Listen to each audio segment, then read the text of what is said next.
Why aren't more Arab countries in the Middle East taking in Palestinian refugees? The onset of a renewed war between Israel and Hamas has led to fears that millions of Palestinian people living in the Gaza Strip may be forced to become refugees. But despite the fact that Gaza shares a border with Egypt, the Egyptian government almost immediately ruled out any possibility of accepting Palestinian refugees. In fact, Egypt is currently constructing an even larger border wall with Gaza than the one it currently has in place. Now, many outside observers have asked why Egypt, a majority Arab and Islamic nation, would turn away the Palestinian people. And of course, many have pointed out that it may serve the political interests of many Arab nations to refuse to accept Palestinian refugees because it allows them to then blame Israel for any sort of humanitarian crisis that unfolds. But the thing is, historically, many Arab nations have accepted Palestinian refugees, and that may be why Egypt doesn't want to now.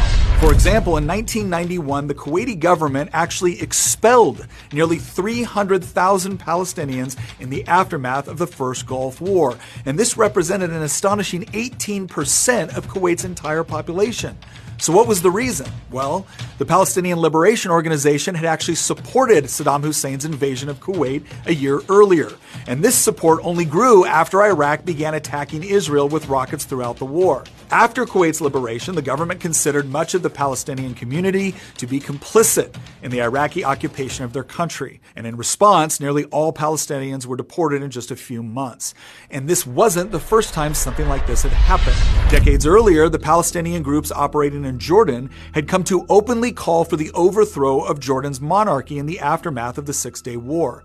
At the time, the PLO maintained its own separate army on Jordanian soil and used that armed force to sow chaos. Armed gangs of PLO militants drove around the capital of Amman, robbing families and businesses in the name of collecting financial assistance for the ongoing war of attrition against Israel. When members of the Jordanian police and army tried to defend their citizens from these attacks, they were attacked and killed. The Palestinian political network operated as a state within a state, with militants repeatedly using Jordan to launch rockets into Israel. The Marxist-Leninist Popular Front for the Liberation of Palestine even went so far as to hijack multiple planes, diverting the flights to a Palestinian-controlled airfield in Jordan, where the passengers were held hostage. By September 1970, the Jordanian army had finally had enough. A full-scale war with the PLO broke out, and after 10 months of fighting, the Palestinians were driven out of the country. Yet, as a parting gift, a Palestinian terrorist group known as Black September assassinated the Jordanian prime minister. Sadly, the story doesn't end there, because the PLO then moved into Lebanon, where they allied themselves with Marxist and socialist movements that were seeking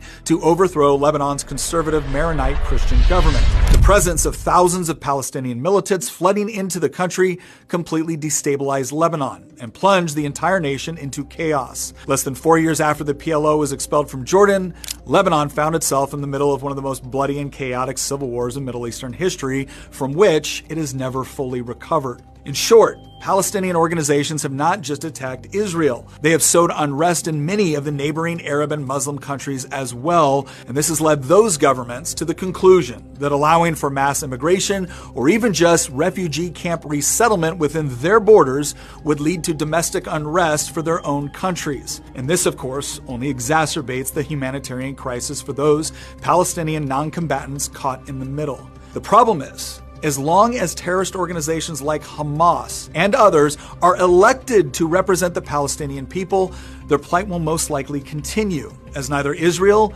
nor apparently the surrounding Arab nations want to see their own populations threatened by terrorist groups.